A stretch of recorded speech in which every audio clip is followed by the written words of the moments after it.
Olá a todos, continuando aqui com as alachot de Kiddush Hanuch, a gente se encontra nas alachot de Zimun. A gente chegou agora na sétima alachá, fala o Kiddush Hanuch, Amivarech evarech bekol, והמסובים יאמרו עמו מילה במילה בלחש.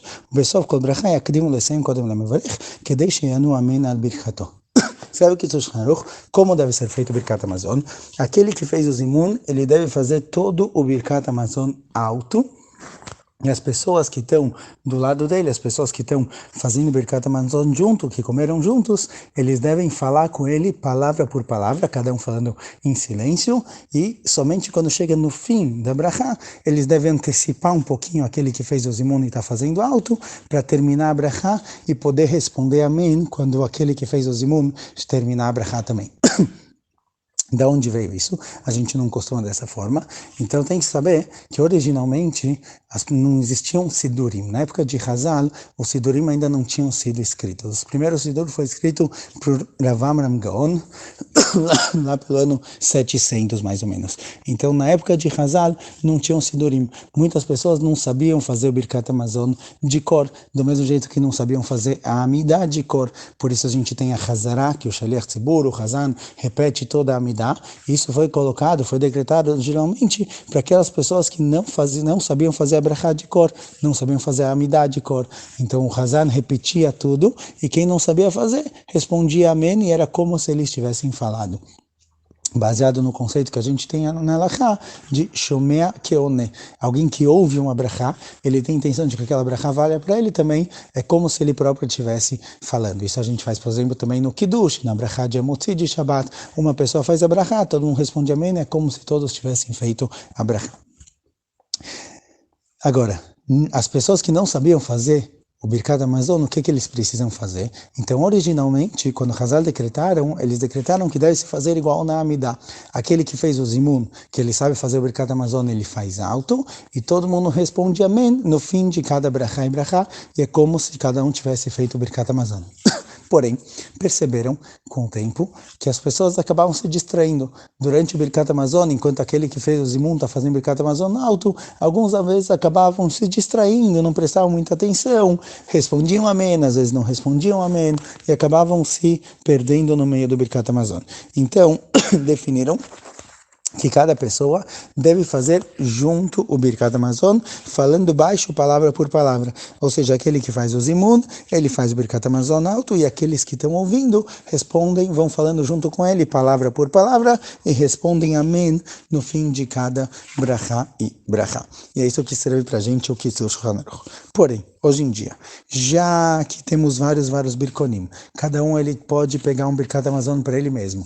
Dá para ler o Birkat Hamazon dentro, com facilidade. Quem não sabe hebraico tem transliterado, tem de várias formas. Cada pessoa pode fazer o Birkat Hamazon sozinho. O costume hoje em dia é que cada um faz o seu próprio Birkat Hamazon. Então aquele que fez o Zimun, ele vai fazer o Zimun alto, e daqui para frente, cada um vai fazer o seu próprio Birkat Hamazon, não repetindo com ele, nem respondendo amém, cada um no seu ritmo. Porém, temos uma discussão entre os Rishonim até onde vai o Zimun.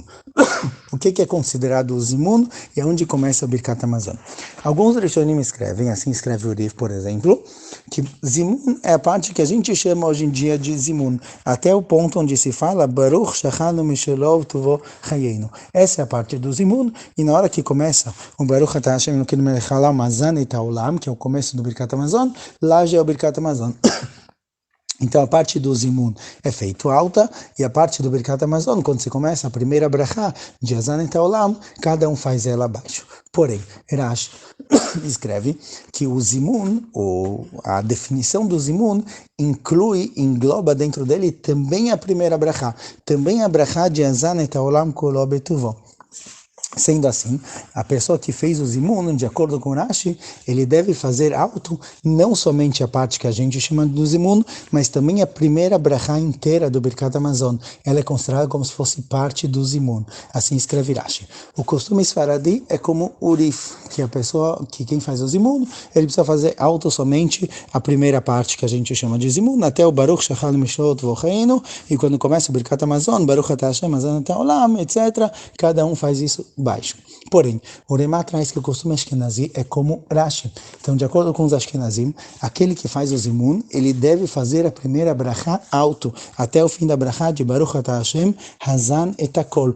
E aí todos que se encontram lá, respondem amém. Eles podem começar o Birkat Hamazon junto, só fazer um pouquinho mais rápido, para quando aquele que fez o zimun falar Baruch Atah Hashem, Hazan et Hakol, eles já terem acabado essa brachá e poderem responder amém. Mas esse é o costume Ashkenazi.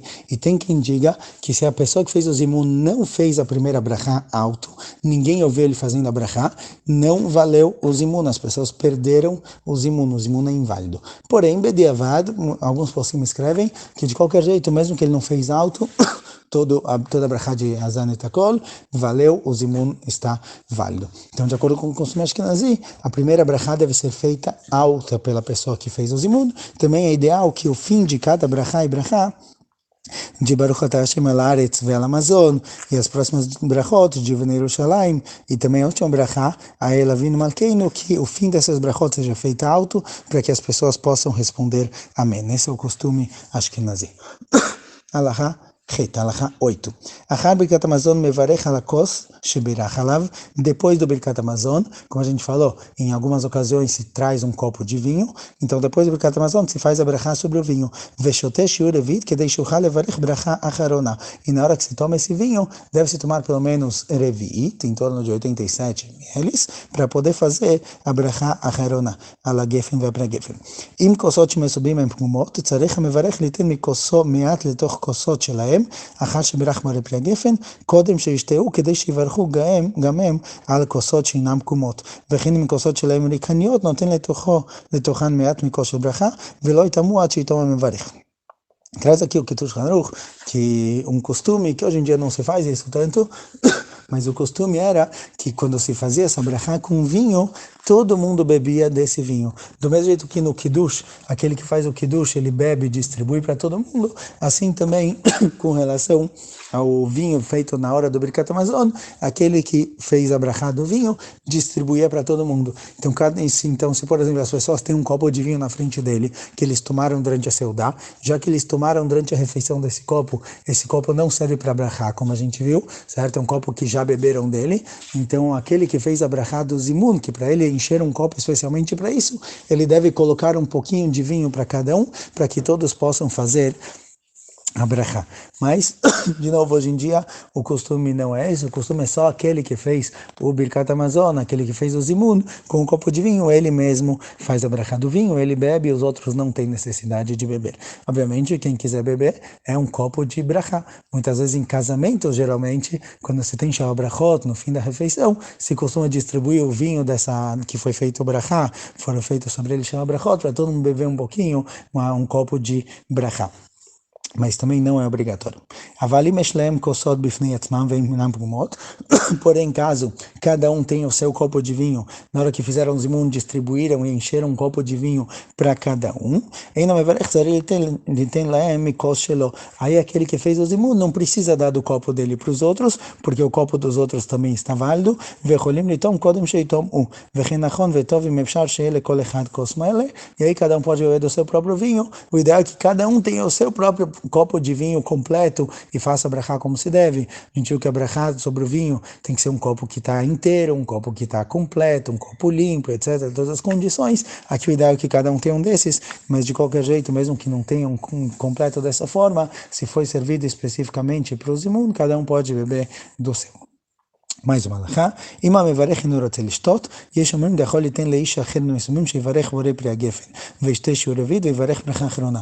ויש אומרים דין לעשות כן, אלא דווקא מברך בזימון, הוא יברך על הכוס, וכן נכון לעשות. O que acontece é que ele fez o zimun, ele não quer beber, por exemplo, ele não gosta de vinho, ou por algum motivo ele não quer beber, então tem quem diga que ele pode dar para outra pessoa beber, outra pessoa vai fazer a brachá de bore pri gefen, tomar o copo, porém tem quem diga que não, que quem fez o zimun, ele tem a obrigação de beber o vinho. Então o ideal realmente, lechatchila, a priori deve se fazer que a pessoa que fez o zimun, ele beba o copo de vinho. Caso realmente ele não pode beber, por algum motivo ele acabou fazendo o zimun, pode se dar para outra pessoa e ainda assim a brachá será válida.